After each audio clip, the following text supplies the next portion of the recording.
Welcome to another edition of the Conference Talk Show. My name is Liz Green, and you might notice I am by myself because right now we're going to play a little game of Where in the World is Tom Singer? Where in the world are you, Tom Singer? I am at the Chicago Botanical Gardens in Chicago, Illinois, because my wife and I took a weekend vacation to come and visit our daughter who just bought a house in Chicago. We wanted to see her brand new house in Chicago. It's awesome. She and her husband, her fiance, COVID kept the wedding from happening, but eventually he will be her husband. They're doing great. They have great jobs. Chicago's been great. And a bonus of this trip is where was I on Thursday and Friday, Liz? At my house. That's right. We actually drove. We flew to Chicago. We drove to Milwaukee, and we stayed in a human being's house. It was so exciting. It was like pre-pandemic with friends. I hugged people that don't live in my home. It was very odd, but very enjoyable. And one of the themes that we're going to talk about today is really what's possible now that people are vaccinated, now that things are opening up, because my husband and I are fully vaccinated, you and your wife are fully vaccinated, and it was possible for us actually to be together, which was so nice. It was so much fun. You made a great dinner, a great berry pie, and we got to experience all of Milwaukee. It was a lot of fun. We had a great time. But sadly, I'm still on vacation, so I'm actually not going to be here for today's interview. I just wanted to drop in because, we just made this change to the Conference Talk Show. I have to be here. It's my responsibility. Well, I appreciate that, and it is one of the benefits of this virtual environment that we've been in for, over a year now, is that it is possible to join, and this Conference Talk Show is something that we're going to continue because no matter where we are, we can actually still do this. But we have a fantastic guest today. And you guys are going to talk about some cool stuff that everyone needs to listen to.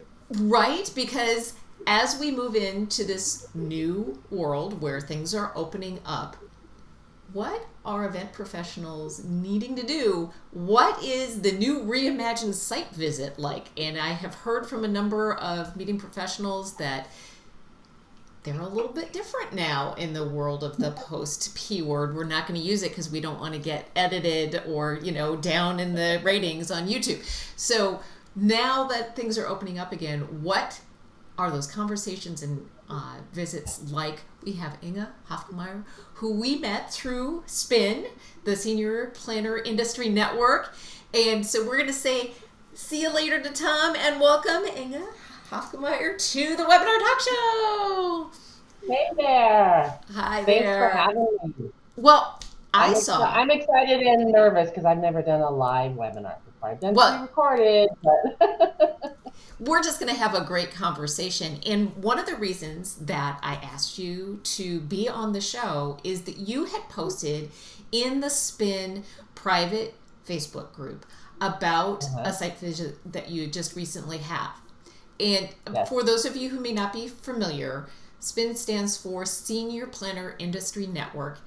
It is a group of meeting professionals who have all been in the industry for 10 years or more. And it's a pretty valuable group, I would say, but I'm not a meeting professional. I'm in the meetings industry in a different role. What do you find interesting about SPIN? Well, when Shauna Suckow started the group, oh my gosh, I don't even know how many years ago now, it really was to fill a niche that a lot of us senior planners weren't feeling a part of as far as like the other professional organizations for planners. Right. Because it was shifting to a lot. I mean, it always does, but the age difference is changing a lot. So we wanted to get together and share our experiences and how we do things after we've been in the industry. Like I said, I've been in it for now 30 some years. Love it. Never plan to retire unless I'm made to. And just kind of, be able to share our own experiences as we've been in the industry so long. So it's been really a great group of friends, really, is what it's turned into as well. Well, and certainly a wonderful support network over the last 15 months or so. And will continue to be a great support. You posted I think it was last week, about a recent site visit. Yeah. Tell us about Yeah. what you're planning and what was different about this site visit. Well, it is actually our July board meeting, which Mm-hmm. our board has said they want to finally get together and do live again. Mm. Last year, a week before our annual event in San Diego, in the middle of March, we had 250 people registered and we had to cancel. Yeah. So then that's typically where we have one of our board meetings where the board gets together and gets to share and decide on very important issues for our group. And then we were hoping to still do last July's board meeting. He would have thought that COVID would have lasted as long as it did. Right. And we Yeah, had we to, all thought by the summer we'd be good. Yeah. no problem. And then we had to cancel the July board meeting as well, just Mm. out of state. Plus our Canadian, we have our chair is actually from Canada. So Oh. their restrictions are even tougher than the US was back then, and again, still now. And then we, have another board meeting in the fall. That didn't happen. We actually decided last fall to Mm. hold our annual meeting this past March virtually. So it's been a lot of Zoom calls, and which are great substitute, but Right. definitely not meeting face to face. Right. So they decided this past a month ago to go ahead and try to do our July one live in person, Mm-hmm. for all of our board members and some of our suppliers and guests that we bring along. So that's kind of where that stems. So I have like 60 days to just, to find the right spot for our group. A little bit shorter time frame, and did my my first hotel site visit after probably close to 18, 19 months since the last Right. hotel site visit, last Tuesday with a hotel here in Kansas City. So, Wonderful. yeah. So I am finding that, as we discussed at the top of the show, I'm fully vaccinated, but it's not been that long. And I am finding it a little disconcerting to go out and be around people. And did you find any of that? Were there things as you walked into that site visit that you carried with you, thinking through about doing something now as opposed to what it was like before? But this is Right. also not the first crazy catastrophe meeting professionals have gone No, through, I right? mean, many of us have gone through Hurricane Katrina, 9/11, the 2008 financial debacle, which also Mm-hmm. killed, a lot of meetings and events, especially incentives. And Mm. so COVID, however, to me is like all three of those wrapped up together times 1,000, Mm. because, we just you didn't see an end in sight. Where with those events, there was kind of an end. At least, you could kind of forecast when you would, be getting back to live. Right. It was different to do a hotel site visit. And of course, I'm also fully vaccinated, thankfully. And it was with a mask, Mm-hmm. obviously, and went into the mask. Staffing is always a little bit, is the biggest Hmm. issue right now, I think, hotels, not being able to hire enough people, and with occupancies of the 30%, range during the week, of course, you have a lot less staff anyway, Uh, that, the owners are going to allow you to have, or be able to, to pay for. So that was kind of interesting feeling going in and kind of an empty lobby versus sure. one that actually has, I mean, there were a couple of guests, but, instead of, two or three check-in people at the counter, there was one. And then you had the glass partitions in front of her, so that, Right. that there was that feature as well. So it just was kind of a different feeling, but it's, it is what it is right now to keep everybody safe. Yeah. And I'm sure that's something to think about in terms of the comfort level of the people who will be tending your Right, event. right. What kind of questions did you ask? What things will you have in place to make sure that there's that comfort level? Mm-hmm.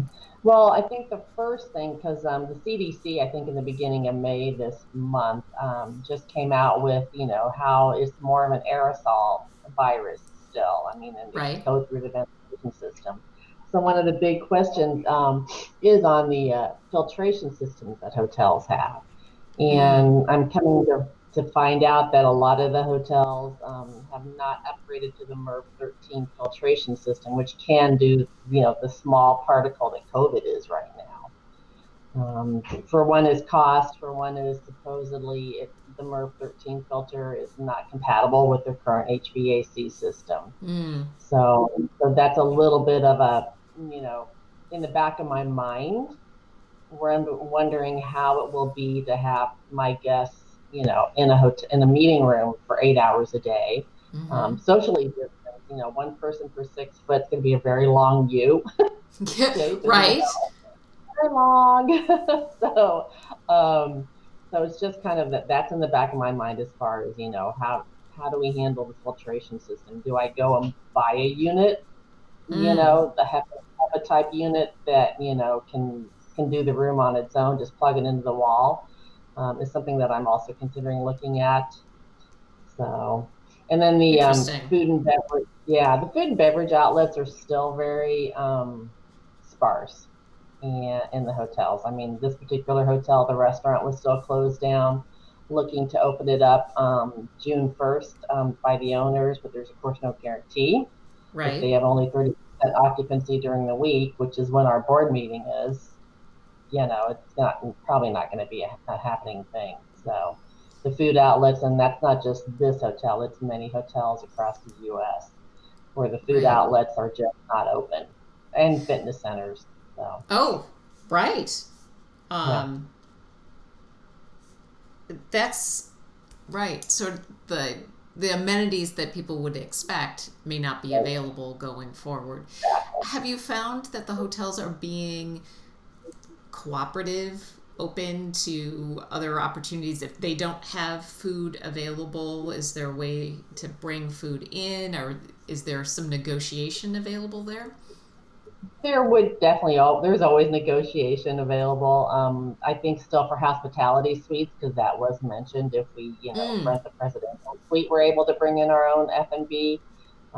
They still do have catering, they just don't have the restaurant. So their catering I see. facilities are still open, they just don't have the restaurant open. So that's another, good thing. At least we'll be able to get the food catered in. But there again, you've got the staffing situation, because I went in later on in the day to see the space after a group had, just finished. And versus having your typical banquet staff, come in and clean the room, it actually was the sales gal, which the sales gal did, which I respect that she, took that on and also added that responsibility. But it also makes you wonder, it's like, what kind of service will you get once you're there with your group? And what's really possible in a turnover situation where, if you are doing something in one room and you have to turn it over to something, is that really even possible? Right. So, I mean, it's a small, this is the board meeting, so it's 15 persons, so it's a small one, but it's kind of a test case for the, for the larger events, so, and how that works. So, and then, of course, maid service, because some hotels have cut down totally on maid service, only upon request. And as far as cleaning rooms, changing sheets, new towels and all the above that goes along with that. So I'm going to have to kind of figure out how to advise my board not to expect the same level of service that we would have gotten, in 2019 to what it is now. It's not going to be the first class service, and possibly not the facilities that that they're used to having. Right. Well, I think a lot of this is going to be managing expectations and good communication. Tom and I talk a lot about sort of a value-centered engagement is the value of having your meeting as you're going to have it is that you actually get to be in person and see each other's faces and have a conversation. Value added. Value centered, versus the restaurant being open. Right. So, yes, there are things that are going to look different than they did in 2019. And before we got on the air, you were saying, things are not going to look like they did before for a while yet. Mm-hmm. Yeah. But yet, I think we're all hungry for that actual human communication, Yes. being in the same room. Yes. And I love virtual, and certainly we've developed great skills, all of us in the meetings industry. Right. We've developed great skills in really delivering high quality content and engagement in this box. But we all want to be with each other. That's just, I think, a human need. So communicating the value of, yes, we get to be in a room together, but also it's going to look different than it did. How do you typically communicate with your board members? And are you thinking that you might do it differently? Well, luckily we have, monthly conference calls or Zoom calls now anyway. Yes. And we've been doing that since I've been there for the last 3 years.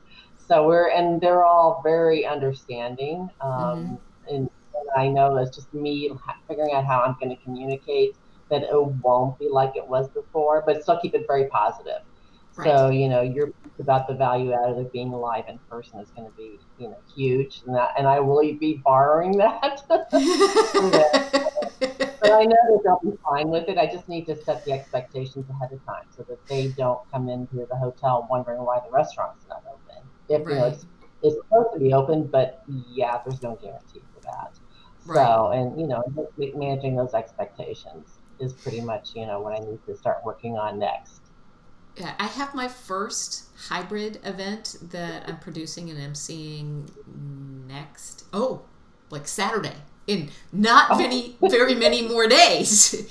And right.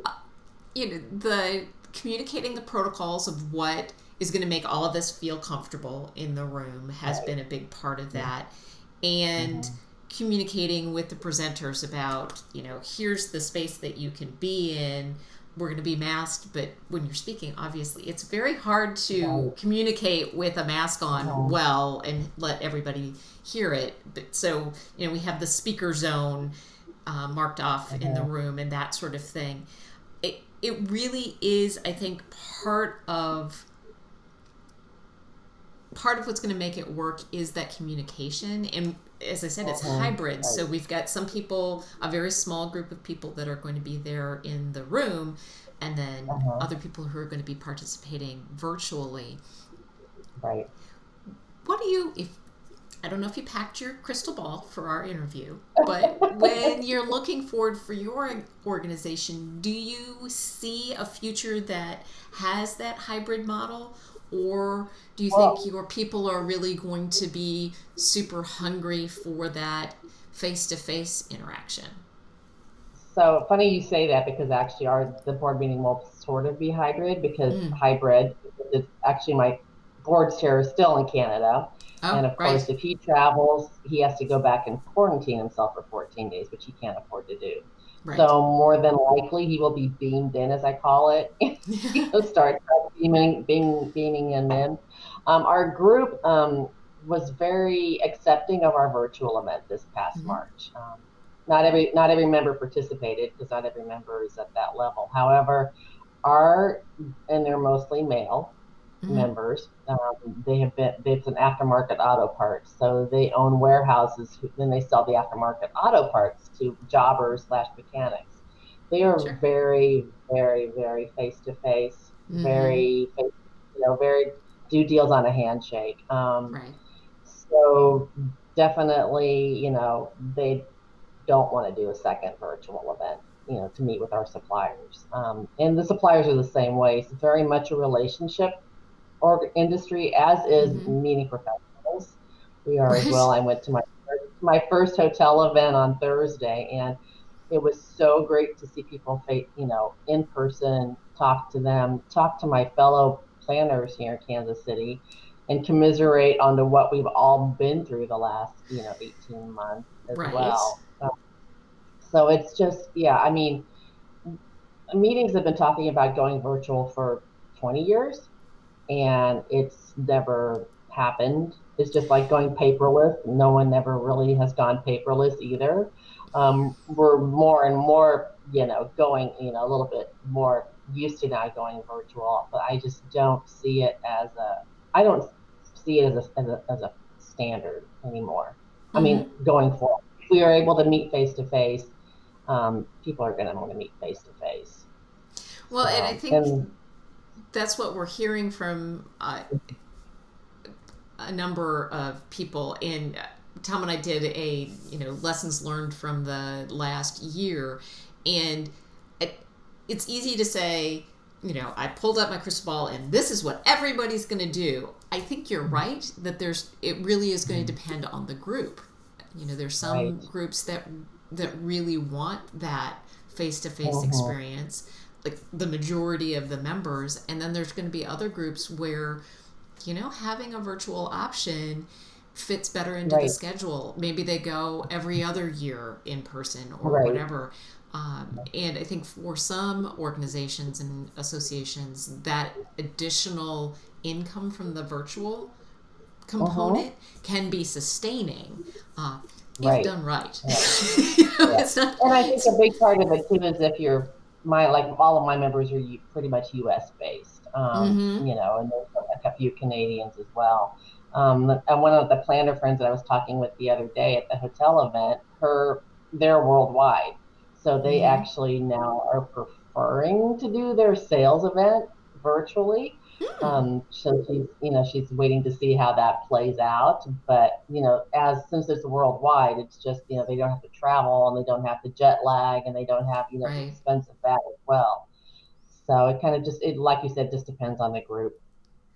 Right. Well, and I think it goes back to, we interviewed Steve Shapiro on the show a couple episodes ago, and he was really talking about asking the right questions and solving the right problems. Is that, we're not going to go back right to 2019. What is it about things that happened in 2019 that were great that we want to keep? And what is really great about what happened in 2020? I mean, most of it sucked. Let's be honest. But there were some things that we learned in the process.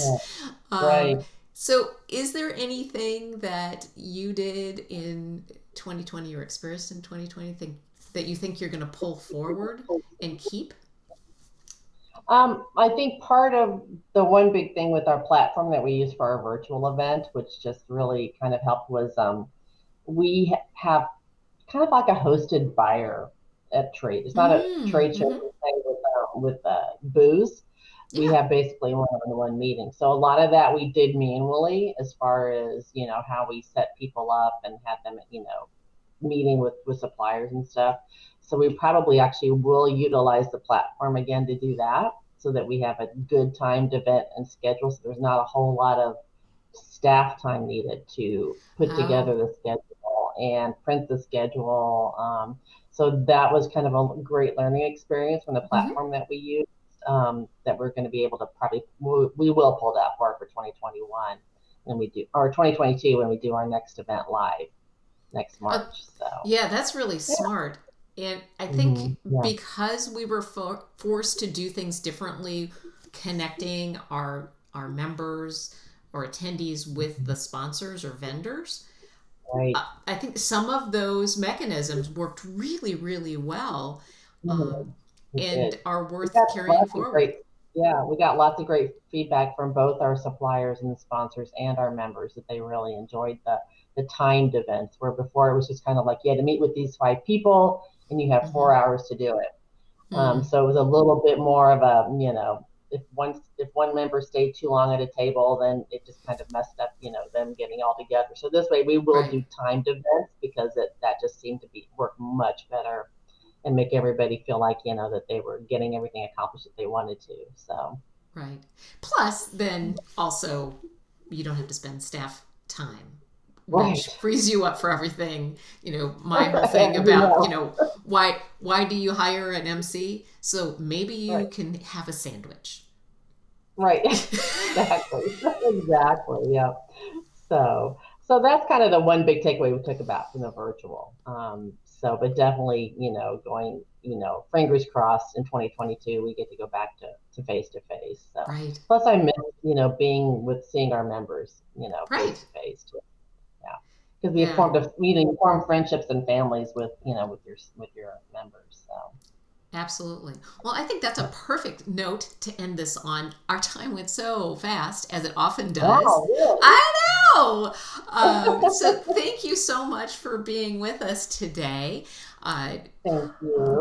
this was very valuable. We're going to share it widely. But if you're watching, you can always find us. Our live Facebook event happens at conferencetalkshow.live. If you want to find us on YouTube, that's conferencetalkshow.watch. And if you want to know what Tom and I do, the other side, at conferencetalkshow.com. About me. Yeah, there you go.